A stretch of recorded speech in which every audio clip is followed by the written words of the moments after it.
Ndabasuhuje inshuti zanjye. Hallelujah, hallelujah. I greet you, my friends. Hallelujah. I welcome you all.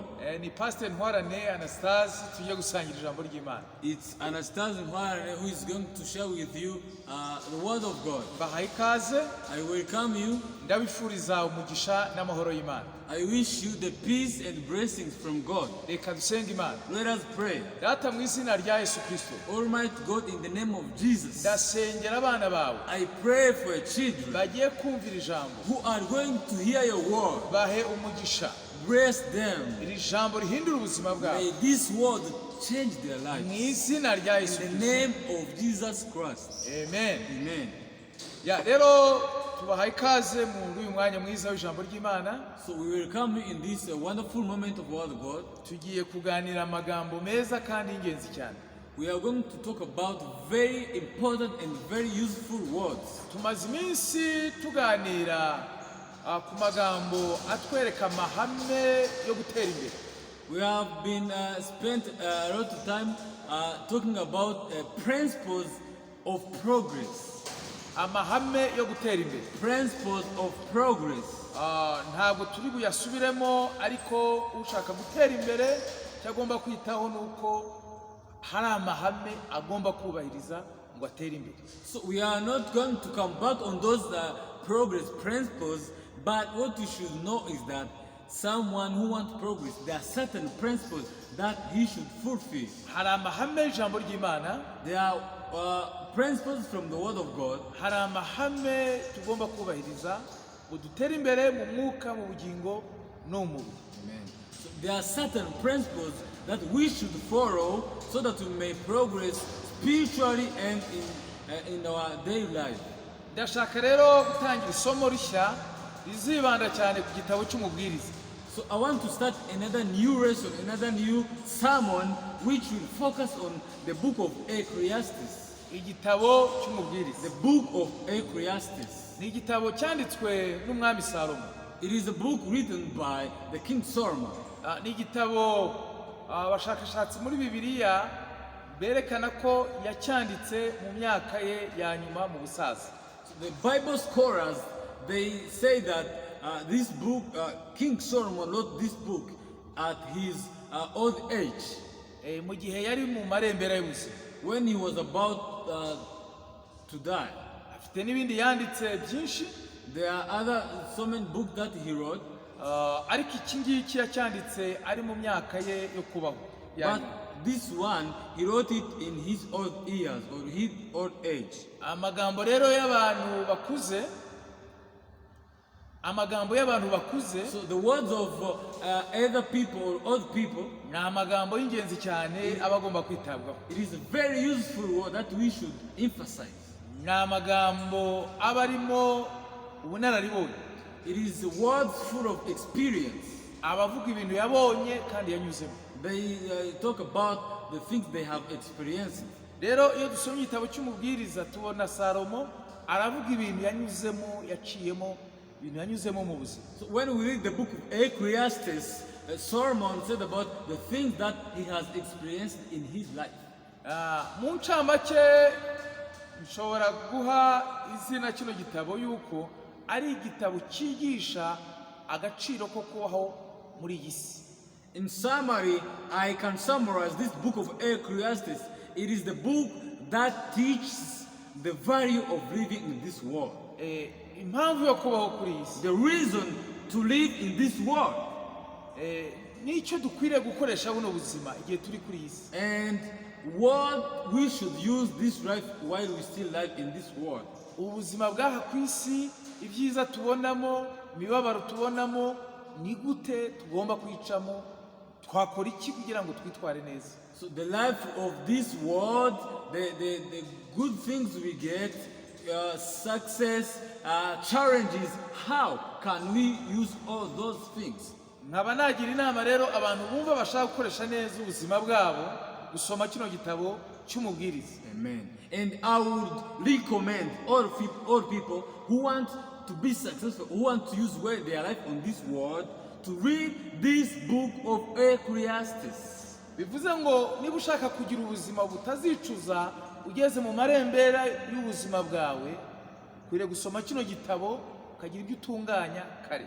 So if you want to use well your life so that you will not regret, you should use this book of Ecclesiastes.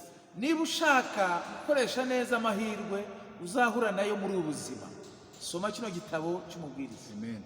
If you want to maximize all opportunities that will come in your life, read this book of Ecclesiastes. Niba ushaka kumenya uko wakwitwara mu gihe cy'akaga, mu gihe cy'imibabaro, wasoma kino gitabo. If you want to know how you should behave in trials, in temptations and challenges in life, you should read this book of Ecclesiastes. Niba ushaka kumenya ibintu byose biri muri iyi si agaciro bifite, soma kino gitabo cy'Umubwiriza. Amen. If you want to know all things you see or you can find in the world, read this book. Read this book of Ecclesiastes. Niba ushaka kumenya agaciro k'abantu, agaciro k'abari mu isi bose, soma kino gitabo cy'Umubwiriza. Amen. If you want to know the value of people who are living in this world, read this book of Ecclesiastes. Niba ushaka kumenya ubuhangange bw'umuntu n'intege nke z'umuntu, soma kino gitabo cy'Umubwiriza. If you want to know the weakness and the strength of people, of a human or mankind, read this book of Ecclesiastes. Rero tujye kukiganiraho muri iyi minsi. So in these days, in these coming days, we are going to talk about this book. Ntuzacikwe na video tuzakora nyinshi zigendanye n'iki gitabo cy'Umubwiriza. Amen. So don't miss all videos we shall give you about this book of Ecclesiastes. Kandi ndakugira inama zo gukora subscribe ndetse no kusharinga ku bandi, ku nshuti, ku magroupe, izi nyigisho nziza zigendanye n'igitabo cy'Umubwiriza. And I would recommend you to subscribe on our YouTube channel, to share with your friends and family in all groups and all statuses and other social medias, so that all people can get this good news. Uzabagirira neza kuko uzatuma bakoresha neza ubuzima bwabo bafite kuri iyi si. That's a good thing you will do for them, because you will help them. This teaching will help them to use well their life on this world. Reka dusome igice cya mbere n'umurongo wa kabiri. Let us read Ecclesiastes n'umurongo wa gatatu wonyine. Chapter 1, verse 2 and verse 3. Aravuga ngo umubwiriza aravuga ati ubusa gusa nta kamaro, byose ni ubusa. Ibyo umuntu agokera byose akiri mu isi bimumarira iki? Amen. Let us read Ecclesiastes chapter 1, verse 2 and verse 3. It says, meaningless, meaningless, says the teacher, utterly meaningless. Everything is meaningless. What does man gain from all his labor at which he throws under the sun? Wasoma n'umurongo wa kane aravuga ngo abo ku ngoma imwe barashira hakaza abo ku yindi, ariko isi ihoraho iteka. Amen. Ecclesiastes chapter 1, verse 4, it says, generations come, generations go, but the earth remains forever. Rero ntabwo ndi butinde kuri aya magambo, ariko ijambo rikuru riri muri kino gitabo cy'Umubwiriza ni ijambo ryitwa ubusa, ubusa, ubusa. So I'm not going to spend a lot of time on these words, but the main, the important word in this book of Ecclesiastes, it is vanity, meaningless. Ubusa, vanity. Ibintu byose Salomo yabishyize ku munzani cyangwa se yabisobongeye yumva ni ubusa. Everything King Solomon put it on weighing scale, or he tested it and he said it is vanity, it is meaningless. Tuzagenda tubireba. We shall look on these things. Ariko byose yarabisobongeye. So, but he trusted everything. Ari cyubahiro, whether glory, ari ugutegeka, whether being in power, ari amafaranga, whether money, ari ukunywa neza, drinking well, kurya neza, eating well, kugira abagore beza, to having good wives, kugira ubwenge, wisdom, kwandika ibitabo, writing books, kuvumbura ibintu, inventing new things, ubushakashatsi, research, buri kintu cyose everything. yaragisogongeye He tested it. asanga ngo ni ubusa, And he came to realize that it is meaningless, it is vanity, uretse ikintu kimwe gusa, except one, kubaha Imana, obeying God. kubaha Imana. Obeying God. Hano mu gitabo cy'Umubwiriza In this book of Ecclesiastes, nicyo yerekana ko nicyo gifite agaciro. obeying God is the only thing King Solomon said which has value.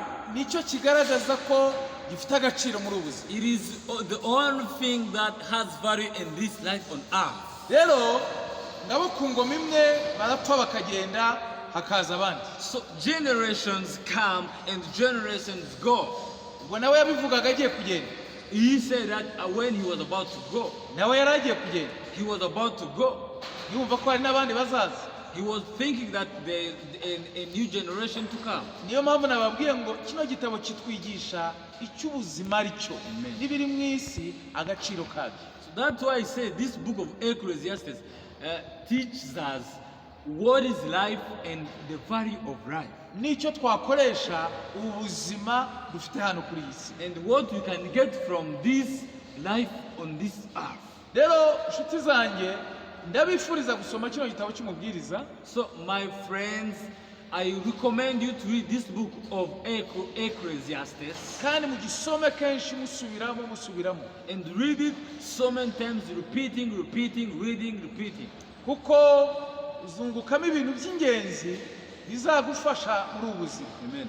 Because you will get so variable things that will help you in your life. Kandi igihe usigaje kubaho uzagikoresha neza ukibyaza umusaruro. And the time you are remaining to live on this earth, you will gain the profit from it. You will use it very well.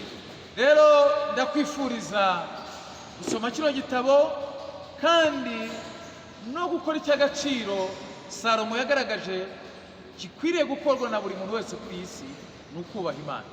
I wish you to read this book of Ecclesiastes and to do the valuable thing that Solomon said, which is obeying God. Nta kindi wakora gifite agaciro nko kubaha Imana. Nothing you can do which is very valuable as obeying God. Bivuze ko ibindi wabihagarika, ariko ibyo wakora byose ukuyemo kubaha Imana uri mu mazeru yonyine. That does not mean that you should stop other things you have been doing, but what's very important, it is obeying God.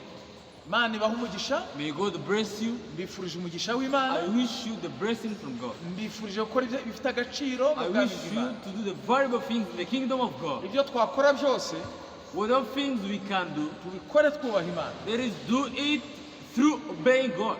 mu izina rya In the Yesu. name of Jesus. Mana aho umugisha abana bawe, God bless your children. bagirire neza, Be good at them. iri jambo ribahindure May this word change their lives. mu izina rya In Yesu. the name of Jesus. Amen. Amen.